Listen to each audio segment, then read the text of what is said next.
嗨，大家好，欢迎来到使人驾到的你不知道的三国系列，我是主持人叉叉 Y， 我是金老师。好的，我们这一集的内容要来聊聊的是《三国》这个电视剧的第16集。那承接上一集的内容啦，袁术他取得了传国玉玺之后呢，果不其然他就称帝了，他也自称自己的国号叫做仲氏。很大的一个疑问就是他到底凭什么做出了这个有点像是跟汉室对抗的这样的一个举动？好，那我们就来讲解一下袁术这个人。袁术他其实出身高贵，他是司空袁逢的儿子。那袁逢所属的汝南袁氏已经有好几代的人物都当到最高等级的三公官员，所以袁术已经算是一个副恩代或是正恩代的人物了。根据《后汉书》描述，袁术少以侠气闻，素与诸公子非鹰走狗。你听到《后汉书》形容他有侠气，你觉得怎么样？听起来蛮正面的好，大家现在想到侠嘛，就会很容易想到武侠。是武侠怎么样？每个人都是正义的化身，路见不平拔刀相助嘛，对不对？但很抱歉，其实侠最早的解释是一个很糟的形容词。韩非子曾经说过：“儒以文乱法，侠以武犯禁。”什么意思呢？就是说，这世界上有5种人很糟糕，文人就是儒生他们最喜欢怎么样？凭借他们的知识去挑战法律的漏洞。侠客这种人仗着他自身有武力，最喜欢去做出突破法律边界的事情。就是打破规矩啦。对， Okay. 所以侠其实往往是指打破规矩的人。那在韩非子这种人的眼中看来，就是你破坏国家秩序嘛，你已经有法律去制裁他，你干嘛要突破法律去做你觉得很爽的事情呢？这边来多延伸一下，现在日本的黑道，他们常常会说我们是走人侠道。黑道说他走侠道，你就知道这个侠在日本并不算是一个很好的名词。日本它其实是有继承中国原始的味道的。所以当说袁术少以侠气闻，就是说这个家伙其实不怎么管规矩的他平常最爱做什么事情？素与诸公子非鹰走狗，就是没事跟一些高贵人家的子弟遛老鹰放狗在大街小巷中窜来窜去你听起来会觉得说哇，好自在的感觉但不要忘记他们住的地方是有人的，那个老鹰飞过，那个狗窜过，一般平民老百姓只会觉得说我被他们骚扰了。这就有点像是有时候你在半夜会听到那种改装汽车然后呼啸而过那种感觉。没错，就是这种感觉。你会觉得说哇，年轻人改装汽车好有潜力不会，你只会说小屁孩吵死烦死了。那袁术这个人除了小时候就有点8+9的气质之外，等他长大之后，不知道是不是因为出身高贵，所以都目中无人。之前有一再提到过，董卓曾经杀死汝南袁家的掌门人，掌门人死了怎么办？总要有下一代的接班人出现当时竞争者就是袁绍跟袁术。史书描述豪杰多附于绍，术怒曰：“群庶不无从，而从吾家奴乎？”什么意思？你们这些小人竟然不追随我，而去追随我家那个奴婢所生下来的杂种，你们还有眼睛吗？开玩笑，我超屌的好不好？大概就这种感觉。好，那人拽就要有拽的本钱嘛。那你说袁术他除了出身高位之外，他有没有什么拽的本钱呢？还真的有。《三国志》记载，术亦为卓之祸，意思就是那个董卓当时掌握中央朝廷的时候，袁术也害怕跟董卓扯上关系，所以怎么样呢？出奔南阳。南阳这个地方，《三国志》后续有记载，户口数百万。一个地方有数百万的户口，代表这个地方怎么样？很肥对，开发彻底嘛，人口才会聚集在那个地方嘛。除了本身经济发达之外，再次强调，古代人力就是重大的资源，你没有人哪来的军队？你的土地开垦怎么办？很多时候我们看古代可能某些区域就是某一个军事集团，它掌了好大一块地但是请注意，很可能那些地怎么样？地广人稀，都是一个烂地。对，烂地也就算了，你如果人口很多的话，你可以去开垦对不对？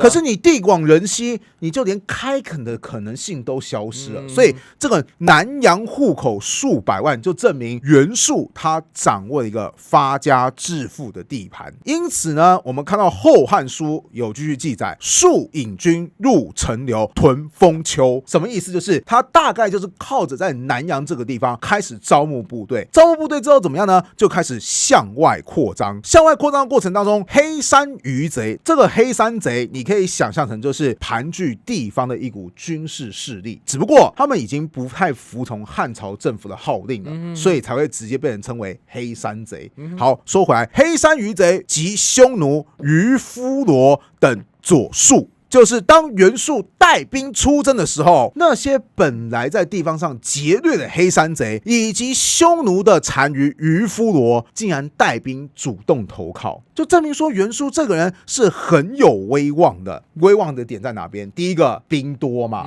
你要是兵少，谁鸟你，对不对？是啊，是啊。再第二个，南阳人口数百万，代表经济发达，有没有可能袁术是告诉大家说，如果大家投靠我的话，你们的军饷我提供。其实在古代军队人数太多不一定是好事，你可能会想到说，军队人数多，那战斗力就多啊。但请注意，军队人数多，你要给养的资源也非常非常多，而且你多一个军人，就少一个壮丁帮你耕田。是，这一来一往之间，可不是一个人这么简单的哈。总之，《后汉书》描述数将其余众奔九江，杀扬州刺史陈温而自领之，又坚称徐州伯。什么意思？他后来杀死朝廷有任命的扬州刺史，又自己任命说，我才是徐州真正的主人。这么嚣张，就证明说他一定具有某方面的实力嘛，对不对？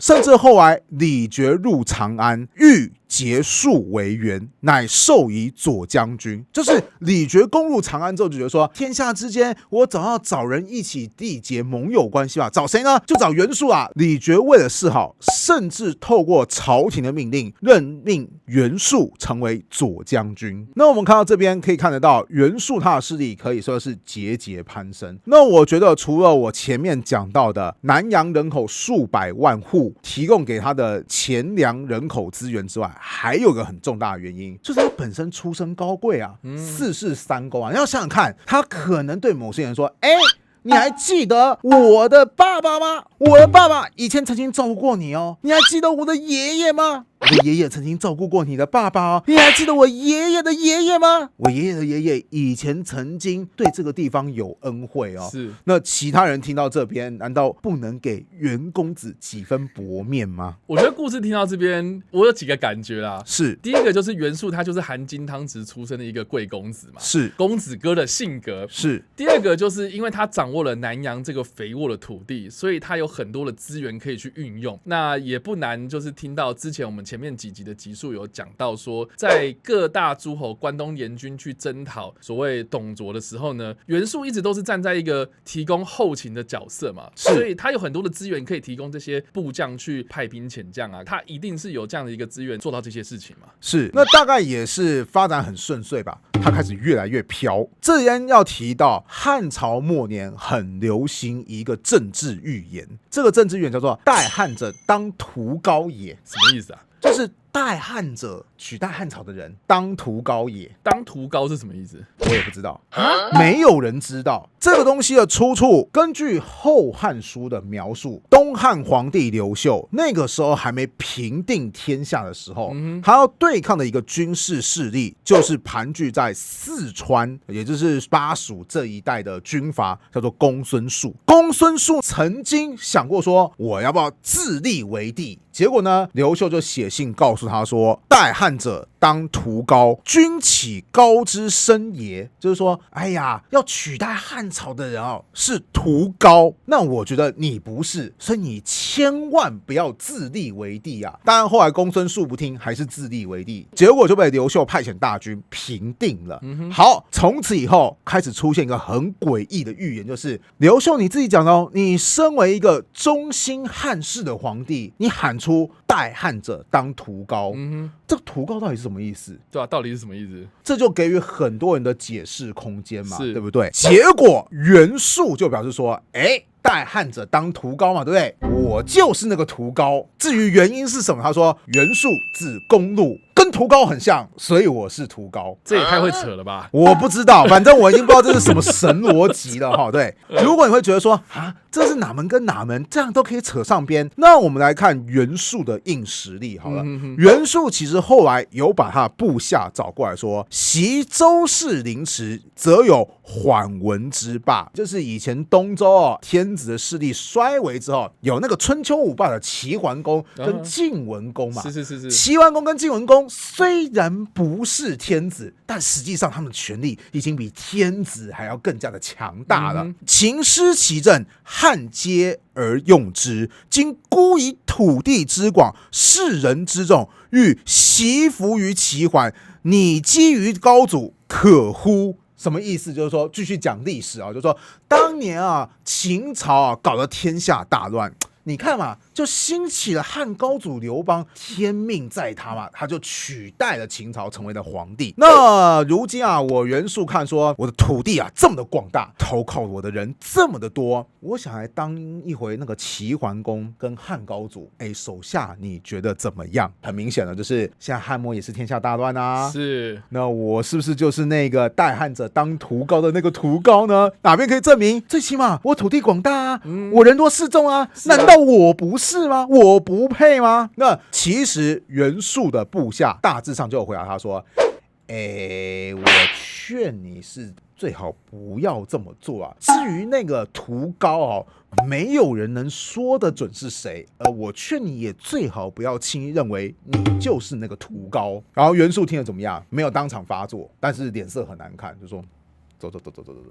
然后用实际行动证明，我就是想当那个屠高，于是自立为帝。然后我真的觉得袁术的脑回路真的是很诡异首先，我是真的不知道公路跟屠高有什么关系，有可能汉朝时候那个发音公路跟屠高很像。来，我们多念几遍，公路，屠高，对，大概是这个意思。而且最重要的是，人家建立国家通常都是一个字，秦嘛，汉嘛，周嘛，商嘛，对不对？就你最特别，你叫仲氏。要是袁术他真的统一天下，以后我们的历史课本就说，来，各位，我们来背一下中国的朝代：秦汉仲氏朝。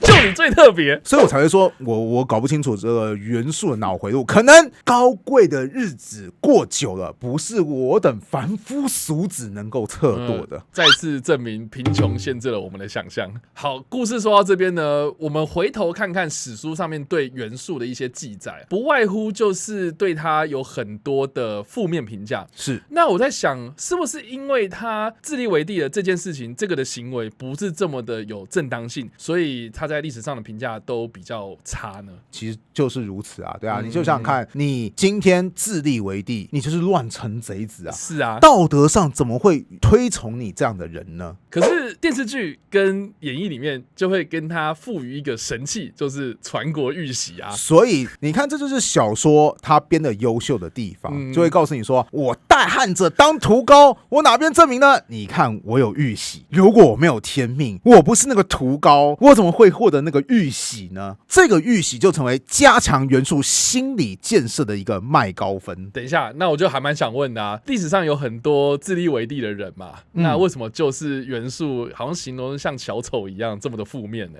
我觉得就是有人会说的那句话，历史是胜利者书写的。今天你袁术为什么评价那么差？因为你后来称帝失败OK， 电视剧有演到嘛，当他称帝之后，曹操当时已经奉天子以令不臣了嘛，说你这个家伙敢反抗东汉朝廷，来人一起围殴他。如果你还效忠东汉的话，那袁术后来在各方面势力的围殴之下，逐渐的衰弱，最后他的国家就这么灭亡了。所以他没有成功。后面写史书人当然就会写说，你看这个家伙是多么的愚蠢对，是多么的异想天开可是如果假设袁术他成功了，他真的扫平群雄，建立属于他自己的朝代之后，袁术素叫做开国皇帝啊，后面的人会怎么写他？重视太祖啊，而且怎么样，天生异象。所以跟你讲说什么哦，那个袁术出生的时候啊，哇，家里好像发生火灾一样，那个红光照满地面啊。这个其实是很多皇帝出生的时候什么天有异象，像那个汉高祖，根据一些史书的描述，还说什么啊，我的大腿上有72个痣。然后我其实想说，我这个密集恐惧症看了会觉得很恐怖哈，就一定要写一些就是天生异象，才能强化说为什么是这个人取得天下嘛，对不对？袁术他不是胜利者啊，他是战败者啊。后来的胜利者当然就会说，这个人你看有多么的糟糕，而我们击败了这个糟糕的人，证明我们是有道德的。自立为皇帝的人很多嘛，比如说后来曹操的儿子曹丕，他也推翻了汉朝啊。是啊是啊。可为什么曹丕没有负面评价？因为是汉献帝自己禅让给他的啊，这是一个原因。OK， 你看曹丕他就明显有智慧很多，他不像袁术说啊，我最屌，我最厉害，我要抢夺皇帝。你看多么的阿吧。我们之后会讲到曹丕他是用了很多手法告诉汉献帝说，位置交出来吧，演给大家看，是你汉献帝心甘乐意交给我的，我没逼你。当然实际上可能都在逼他。是。最重要的是，曹丕他也不是接班成为皇帝之后，结果没过多久就被全天下围殴，然后失去政权。曹丕他后来所建立的曹魏政权是有传了好几代下去的啊，所以后世人写他，当然也不会写到太差劲的地步，毕竟他也是那个时代的胜利者。好，所以故事说到这边呢，电视剧就演到了曹操举兵要讨伐袁术嘛，就为接下来的讨袁术的战争拉开了序幕。那不知道大家在听完这个故事之后有什么样的想法？欢迎在留言区留言，我们来跟你做互动跟讨论哦。你不知道的三国系列，我们下次再见，大家拜拜，拜拜。